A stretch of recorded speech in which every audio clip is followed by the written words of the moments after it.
ውድ ተመልካቾቻችን ዛሬ የምህረት መልአክ ስለሆነው በእግዚአብሔር ፊት ዘወትር ስለ ሰው ልጆች ድህነት የሚማልደው የዋህ አዛኝ ሩሩ መልአክ ስለሆነ የባህራንን የሞት ደብዳቤ የቀየረ አፎሚያን ከዳቢሎስ ያዳነ እስራኤል ዘስካን ቀን በደመና ሌሊቱን በብርሃን እየመራ ያደረሳቸው ቅዱስ ሚካኤል ዲያብሎስንና ሰራዊቱን ተዋግቶ ድል ያደረገ እግዚአብሔር አምላክም በሳጥናኤል ቦታ የሾመው እንዲሁም የመላእክት አለቃ የሆነው ቅዱስ ሚካኤል በአንድ ሌሊት 185,000 የአሦርን ሰራዊት የመታ ዱራታዎስ እና ቴዎብስታን በአሳ ሆድ ውስጥ ዲናር እንዲያገኙ ያደረገ ቅዱስ ሚካኤል።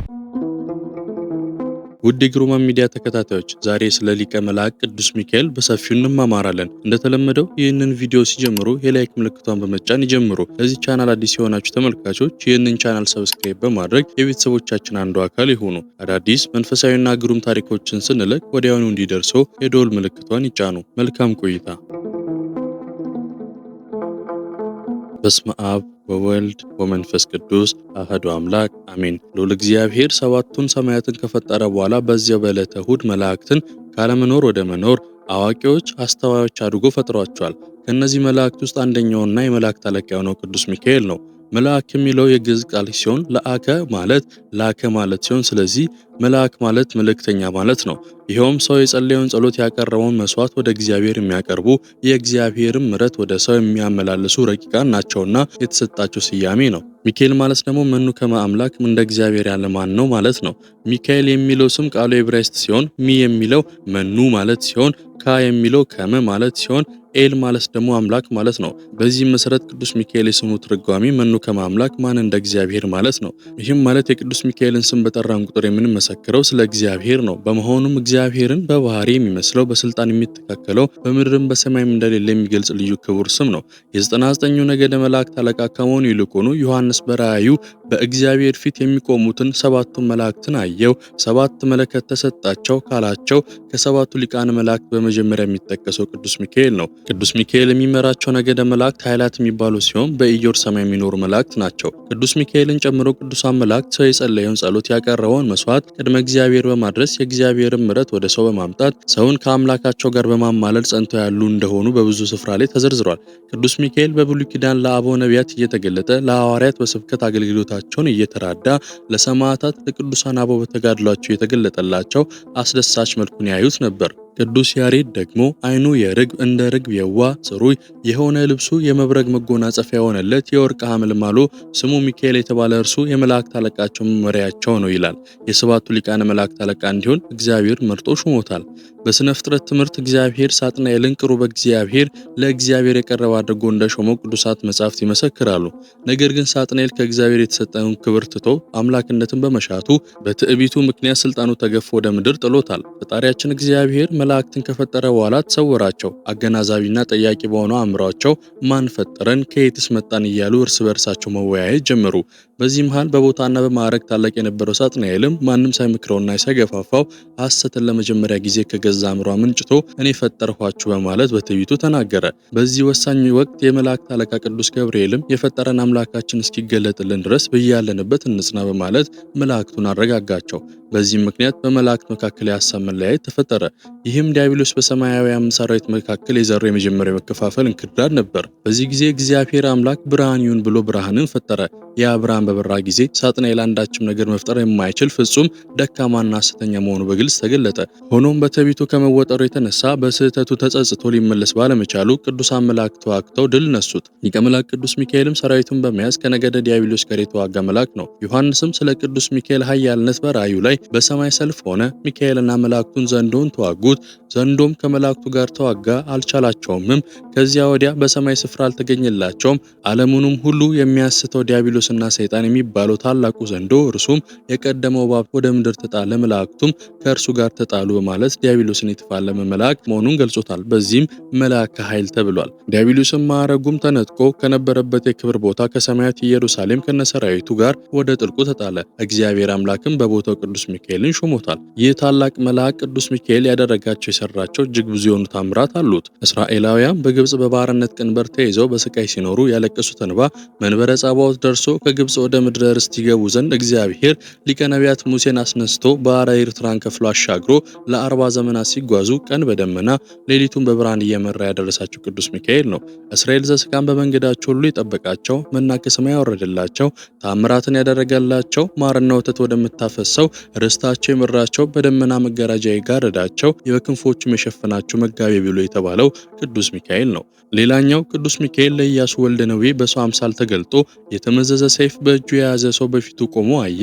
ኢያሱም ወደ እርሱ ቀርቦ ከኛ ወገን ወይስ ከጠላቶቻችን ወገን ነው አለው።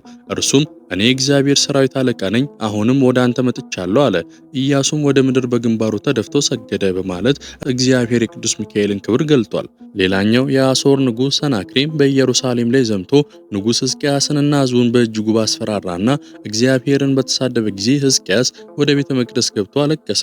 እግዚአብሔርም ጸሎቱን ሰምቶ ሊቀ መላእክቱን ላከ። ቅዱስ ሚካኤልም በአንድ ሌሊት 185,000 የአሦርን ሰራዊት በመምታት ሕዝቅያስንና እስራኤልን ከታላቅ ጥፋት አድኗቸዋል። ከዚህ በተጨማሪ በወርኃ ሰኔ ቅዱስ ሚካኤል የሚታሰብበት ታምራቶች አሉት። ከነዚህም ውስጥ ከዕለታት በአንድ ቀን እግዚአብሔር የሚፈራ አንድ ሰው ነበር። በየወሩ በ12 ቀን የመላእክት አለቃ የከበረ መልአክ የሚካኤልን መታሰቢያ ያደርግ ነበር። ይልቁንም በኅዳርና በሰኔ በዓሉን ያከብር ነበር። በጎረቤቱ ምሕረት የሌለው አንድ ክፉ ባለጸጋ ነበር። ይህን የእግዚአብሔርን የሚፈራ ሰው ይጠላው ነበር። የከበረ የሚካኤል በዓል ባደረገ ጊዜ ይዘብትበት ነበር። እግዚአብሔርን የሚፈራ የዚህ ሰው ዘመን በተፈጸመ ጊዜ እንዲያደረገ ከዚያ ከኃላፊው ድካም ያርፍ ዘንድ የሚሞትበት ጊዜ ደረሰ። ሚስቱም ቸር እንድትሆን የመላእክት አለቃ የሚካኤልን በዓል መታሰቢያ እንድታደርግ አዘዛት። ይልቁንም በኅዳር በ12 ቀን በሰኔ በ12 ቀን ታደርግ ነበር። ያ ሰው ባረፈበት ወራትም ሚስቱ ጸንሳ ነበር። ከዚህ በኋላ ያ ሰው አረፈ፣ ወደ መንግሥተ ሰማያትም ገባ። ከዚህ በኋላ ሚስቱ ለመውለድ ደርሳ ምጥ ያዛት፣ መከሯም ጸናባት። እንዲህም አለች፣ የእግዚአብሔር መልእክተኛው ቅዱስ ሚካኤል ሆይ እዘንልኝ፣ ስለ እኔም እግዚአብሔርን ለምነው፣ አሁንም ካለሁበት ከዚህ ጭንቅ ያድነኝ ዘንድ በእግዚአብሔር ዘንድ ታላቅ ባለሟልነት አለና አለችው። ይህን በተናገረች ጊዜ ያለችበት ቤት ብርሃን ሆነ። ያን ጊዜ ከጭንቀቷ ዳነች፣ መልኩ ያማረ ወንድ ልጅም ወለደች። የእግዚአብሔር መልአክ ሚካኤልም ከሰማይ ወርዶ የወለደችውን ሕፃን ባረከው። እግዚአብሔር ይህ ብላቴና ምሕረት የሌለው የዚህ ባለጸጋ ገንዘብ ሀብቱን ሁሉ እርሻውንም ይወርሳል ብሏል አለ። በዚህ ጊዜ ያ ባለጸጋ በዚህ ሴት ቤት መስኮት በኩል ሆኖ ይመለከት ነበርና ይህን በሰማ ጊዜ ሐዘን ደረሰበት። ብላቴናውንም ይገድለው ዘንድ ምክንያት ይፈልግ ነበር። ብላቴናው ግን በመላእክት አለቃ በከበረ መልአክ በሚካኤል ልመና እግዚአብሔር ይጠብቀው ነበር። እድሜው 10 ዓመት በሆነ ጊዜ የእናቱ ገንዘብ አለቀ። ያ ርኅራኄ የሌለው ባለጸጋ በዛች ሴት ላይ ምክንያት ፈጥሮ ልጅሽን ስጭኝ፣ ይላክልኝ፣ እኔ አበለዋለሁ፣ እኔ አለብሰዋለሁ፣ ለአንቺም 20 ወቄት ወርቅ ሰጥሻለሁ አላት። ከባለጸጋው ይህን ነገር በሰማች ጊዜ ስለ ችግሯ ደስ አላት። እሱ 20 ወቄት ሰጣት፣ እሷም ልጇን ሰጠችው። ያንንም ሕፃንም በወሰደው ጊዜ ፈጽሞ ደስ አለው። ባለጸጋውም የምፈልገው ተፈጸመልኝ አለ። ከዚህ በኋላ በብላቴናው ቁመት ልክ የእንጨት ሳጥን ሰርቶ ከውስጡ አግብቶ በላዩ ዘጋበት። ሳጥኑንም ወስዶ ከባህር ጣለው። እንደዚሁ የሳጥኑ መክፈቻ ከባህር ጣለው። በእግዚአብሔር ፈቃድ ያ ሳጥን በውሃ ላይ ይንሳፈፍ ነበር። ሩቅ ወደ ሆነች ወደ አንዲት ሀገር ወደብ ደረሰ። በዚህችም ሀገር በግ የሚያረባ በባህሩ አጠገብም በጎቹን አሰማርቶ የሚጠብቅ አንድ ሰው ነበር። ያ ሳጥንም ባየው ጊዜ አውጥቶ ወደ ቤቱ ወሰደው። ሳጥኑንም እንዴት ከፍተዋለሁ እያለ ያስብ ነበር። ይህን ሲያስብ እግዚአብሔር በልቡና ወደ ባህር ይሄድ ዘንድ ሐሳብ አሳደረበት። ፈጥኖም ሄደ። አንድ ሰውም አሳ ሲያጠምድ አገኘ። በግ ጠባቂውም ባለወጥመዱም መረብህን በእኔ ስም ከባህር ጣለው፣ ለተያዘውም አሳ ዋጋውን እሰጣለሁ አለው። እንደነገረው መረቡን ጣለ። በመረቡ ውስጥ ታላቅ አሳ ተያዘ። ለዚያም ሰው ዋጋውን ሰጠውና አሳውን ይዞ ወደ ቤቱ ሄደ። የአሳውንም ሆድ በቀደደ ጊዜ በውስጡ መክፈቻ አገኘ። በልቦናውም ምናልባት ይህ መክፈቻ የዚህ ሳጥን ይሆን ብሎ መክፈቻውን በሳጥኑ ቀዳዳ ባገባው ጊዜ ፈጥኖ ተከፈተ። የበግ ጠባቂውን ፈጽሞ አደነቀ። በሳጥኑ ውስጥም ያ ባለጸጋ ሊገድል የወደደውን ብላቴናውን አገኘው። ባየውም ጊዜ ተደሰተ። ከባህር ስላገኘው ስሙም ባህራን አለው። በእሱም ዘንድ እንደ ልጁ ሆነ። ያ ባለጠጋ ከሚኖርበት ሀገርም የበግ ጠባቂው እስከሚኖርበት ሀገር የ10 ቀን ጎዳና ይሆናል። ከዚህ ቀን በኋላ ርኅራኄ የሌለው ያ ባለጸጋ ንግድ ሊሄድ ወደደ። በመንገዱም ያ የበግ ጠባቂ ካለበት ቦታ ፀሐይ ሲገባ ደረሰ። በግ ጠባቂውም በአንተ ዘንድ የማድርበት ቦታ አለን? ዋጋህንም እሰጥሃለሁ አለው። የበግ ጠባቂውም ወደ ቤቱ አገባው። ባለጸጋውም ያ የበግ ጠባቂ ጎልማሳውን ባህራን ብሎ ስሙን ሲጠራው ሰማው። ባለጸጋው ይህንን ስም በሰማ ጊዜ የበግ ጠባቂውን ልጅ ነውን ብሎ ጠየቀው። የበግ ጠባቂውንም ልጅ አዎ ልጄ ነው፣ ይህም ጎልማሳ ሕፃን ሳለ በሳጥን ውስጥ ከባህር ላይ አግኝቼ አንስቼ እንደ ልጅ አሳድጌዋለሁና ስሙንም ባህራን አልኩት አለው። ባለጸጋውም ይህን ነገር በሰማ ጊዜ በልቦናው እጅግ አዘነ። ያ ልጅ እሱ ሊገድለው ወደ ባህር የጣለው ብላቴና እንደሆነ አወቀ። በነጋውም ያ ባለጠጋ ሰይጣናዊ ምክንያት ፈጥሮ የበግ ጠባቂውን ይህን ብላቴና ከዚያ ሀገር ወደ ቤቴ ቤቴ ልላከው? ስጠኝ፣ እነሆ ለአንተም ዋጋ 20 ወቄት ወርቅ እሰጣለሁ አለው። በቤቴ አንድ ነገር ዘንግቻለሁ አለው። የበግ ጠባቂውም ስለ ገንዘቡ ደስ አለውና ብላቴናውንም ጠርቶ ልጄ ባህራን ና፣ ይህ የከበረ ሰው ወደ ቤቱ ስለ ስራ ሊልክ ነው፣ በደህና ትመለሳለህ አለው። አባቴው እሺ ያዘዝከኝን አደርጋለሁ አለው። ያን ጊዜ ያ ባለጠጋ ደብዳቤ ጽፎ ወደ ሹሙ እንዲህ ብሎ ላከ። ይህች ደብዳቤ በተነበበችበት ጊዜ ያመጣትን ስሙ ባህራን የተባለውን ሰው ገድለ ከጉድጓድ ጣለው። ይህንንም ማንም ማን አይወቅ። በዚች ደብዳቤ ውስጥም በመካከላቸው ያለውን ምልክት ጽፎ ደብዳቤውን አትሞ ለባህራን ሰጠው። ለመንገዱም ስንቅ ሰጠው። ባህራንም ወደ ተላከበት ሄደ። በጎዳና ሲሄድም በሱና በዚያች ሀገር መካከል የአንድ ቀን መንገድ እንደቀረው እነሆ የመላእክት አለቃ ክቡር መልአክ ሚካኤል በንጉስ መልእክተኛ አምሳል በፈረስ ላይ ሆኖ ወደሱ መጥቶ እንዴት አደርክ? የት ሄዳለህን? ምን ይዘሃል? አለው። ባህራንም ከአንድ ባለጠጋ ሰው መልእክት ይዣለሁ፣ ወደ ቤቱ ልኮኛል አለው። የከበረ መልአክ ሚካኤልም ደብዳቤውን አሳይኝ አለው። ባህራንም ፈርቶ ደብዳቤውን ሰጠው። መልአኩ ግን ደብዳቤውን እፍ ብሎ በውስጡ የተጻፈውን አጠፋው። እኔ ባለጠጋው እገሌ ነኝ። ይህንን የያዘውን ሰው ወደ እናንተ ልካለሁ። እገሊት የምትባል ልጄን አጋቡት። በቤት ያለውን ገንዘቤን ሁሉ እኔ ሰጥቼዋለሁ። በንግድ እኔ ቆያለሁና ጠብቁኝ። በገንዘቤ ሁሉ ላይ ስልጣን ሰጥቼዋለሁና በቤት የወደደውን ያድርግ። በእኔና በእናንተ መካከል ምልክቱ ይህ ነው ብሎ አትሞ ሚካኤል ለባህራን ሰጠው። ከባለጠጋው ቤት ሂደ ይህንን ደብዳቤ ስጥ። በጎዳናም እኔን እንዳገኘኝ አትናገር። እንዳይገድልህ ይህንን ደብዳቤ ለውጬዋለሁ አለው። ጌታዬ ሆይ እኔ ያዘዝከኝን አደርጋለሁ ብሎ ባህራንም መንገዱን ሄደ። ወደዚያች ሀገርም ደረሰ። የዚያን የባለጠጋ ቤትም ጠየቀ። ወደዚያም አደረሱት። ደብዳቤውን ለሹሙ ሰጠው። በአንበባት ጊዜ በውስጡ ያለውን አስተዋለ። ምልክቱም እውነት እንደሆነ አወቀ። ያን ጊዜም ለባህራን ከባለጠጋው ልጅ ጋር ታላቅ ሰርግ አደረጉለት። በቤተ ክርስቲያንም በተክሊል ሕግ አጋቡት። በሰርግ ደስታ አደረጉ። 40 ቀን ተቀመጡ። ሰርጉ ከተፈጸመ በኋላ ያ ባለጠጋ ወደ ሀገሩ ተመለሰ። የጨዋታና የደስታ ድምጽ በሰማ ጊዜ ይህ የምሰማው ምንድነው ብሎ ጠየቀ። ባህራን የሚባል በአንድ ጎልማሳ እጅ ደብዳቤ ስለደረሰ ልጅ እንዲያገባት ስላዘዝክ ለሱ ሰጥተውታልና እነሆ በመዓልትም በሌሊትም ተድላ ደስታ ሲያደርጉ 40 ቀን ነው ብሎ ነገሩት። ገንዘብህንም፣ ቤትህን፣ ወንዶችና ሴቶችን፣ አገልጋዮችን፣ ንብረትህንም ሁሉ በደብዳቤ እንዳዘዝክ ሰጡት አለ። ያም ባለጠጋ ይህንን ቃል በሰማ ጊዜ በታላቅ ቃል ጮኸ፣ ወደቀና ወዲያውኑ ሞተ። አጋንንትም ነፍሱን ተቀብለው ወደ ሲኦል አወረዱት። ያም ባህራን የተባለ ብላቴና በየወሩ በ12 ቀን የመላእክት አለቃ ቅዱስ ሚካኤልን በዓል መታሰቢያ እያደረገ ደስ ብሎት ኖረ። ባህራንም በመንገዱ የታየው በደብዳቤውም ውስጥ የተጻፈውን አጥፍቶ የሕይወትን መልእክት የጻፈለት የመላእክት አለቃ ቅዱስ ሚካኤል እንደሆነ ተረዳ። ከዚህም በኋላ በመላእክት አለቃ በከበረ መልአክ ቅዱስ ሚካኤል ስምም ያማረ ቤተ ክርስቲያንን ሰራ። በውስጧም ስዕሉን አሳለ። በሱም ብዙ ድንቅ ድንቅ ታምራት ታዩ። የታመሙት ዳኑ። ባህራንም በዚች ቤተ ክርስቲያን ላይ ቅስና ተሹሞ እስከ ዕለተ ሞቱ ለመላእክት አለቃ ለከበረ ሚካኤል እያገለገለ ኖረ። እሱም አባቱና እናቱም ልጆቹም የዘላለም ሕይወትንና መንግስተ ሰማያትም በመላእክት አለቃ በከበረ መልአክ ቅዱስ ሚካኤል አማላጅነት ወረሱ።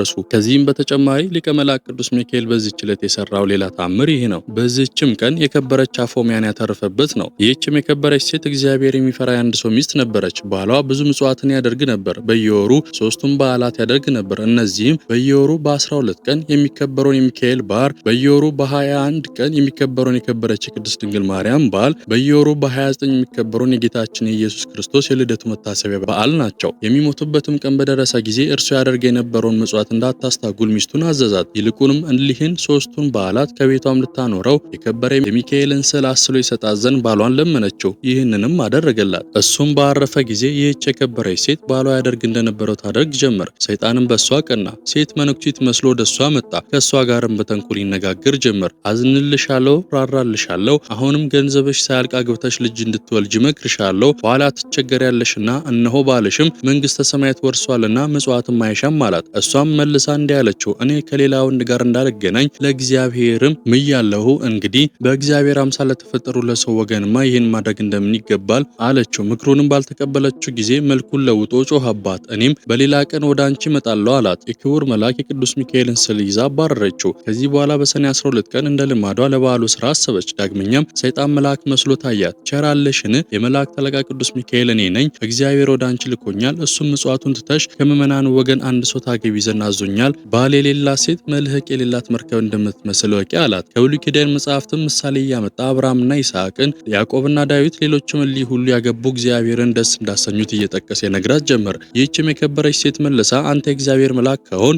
የመስቀል ምልክት ወዴት አለ? የንጉሥ ጭፍራ ወደ ሌላ ቦታ ሲሄድ የንጉሱን ምልክት ሳይዝ አይሄድምና አለችው። ሰይጣንም ከእሷ ይህን ነገር በሰማ ጊዜ መልኩን ለውጦ አንቆ ያዛት። ወደ ከበረ ወደ ሚካኤል ለመነች። ወደ እሷ ፈጥኖ ደርሶ ከእርሷ አዳናት። ዲያብሎስንም ይዞ ይቀጣው ጀመር። ሰይጣንም የመላእክት አለቃ ቅዱስ ሚካኤልን ዓለም እስኪያልፍ ድረስ እግዚአብሔር ታግሶኛልና ማረኝ፣ አታጥፋኝ ብሎ ለመነው። የመላእክት አለቃ ማባረረው። አላጠፋውም በእግዚአብሔር ስም ብሎበታልና ይላልና። መልአኩም ቅድስት አፎሚያን አንቺ በዚች ቀን ከዚህ ዓለም በሞት ትለያለሽና ሄደሽ ስራሽን አከናውኚ፣ እነሆ እግዚአብሔር ዓይን ያላየውን ጆሮ ያልሰማውን በሰው ልቦና ያልታሰበውን አዘጋጅቶልሻልና አላት። ሰላምታም ሰጥቷት ወደ ሰማይ አረገ። ከዚህ በኋላ እንደሚገባ የባሉን ስራ ፈጸመች። ወደ ኤጲስቆጶሱና ወደ ካህናቱ ላከች። ወደ እሷም መጡ። ለድሆች ለጦም አዳሪዎች ይሰጡላት ዘንድ ገንዘቧን ሁሉ ሰጠቻቸው። ከዚህ በኋላ ቆማ ጸለየች። ተነስታ የከበረ መልአክ የሚካኤልን ስልም አንስታ ከፊቷ ላይ ያደረገችው። ከዚህ በኋላ በዚች ቀን አረፈች። ይህችውም ቀን የከበረ የመላእክት አለቃ የቅዱስ ሚካኤል በዓል ቀን ናት። እግዚአብሔር አምላክ ከሊቀ መልአኩ ከቅዱስ ሚካኤል ረድኤቱን፣ ጥበቃውን፣ ምልጃውን ያድለን። የእግዚአብሔር ቸርነት፣ የድንግል ማርያም አማላጅነት፣ የቅዱስ ሚካኤል ተራዳይነት አይለየን። አሜን። ውድ የግሩማን ሚዲያ ተከታታዮች በዚህ ቪዲዮ ብዙ እንደተማማርን ተስፋ አድርጋለሁ። ይህንን ቪዲዮ ላይክ በማድረግ ያበረታቱን። ያሉትን ሀሳብ በኮሜንት መስጫ ውስጥ ያጋሩን። ለዚህ ቻናል አዲስ የሆናችሁ ተመልካቾች ይህንን ቻናል ሰብስክራይብ በማድረግ የቤተሰቦቻችን አንዱ አካል ይሁኑ። አዳዲስ መንፈሳዊና ግሩም ታሪኮችን ስንልክ ወዲያውኑ እንዲደርሶ የደወል ምልክቷን ይጫኑ። በቀጣይ ቪዲዮ እስክንገናኝ ድረስ ቸር ቆዩኝ።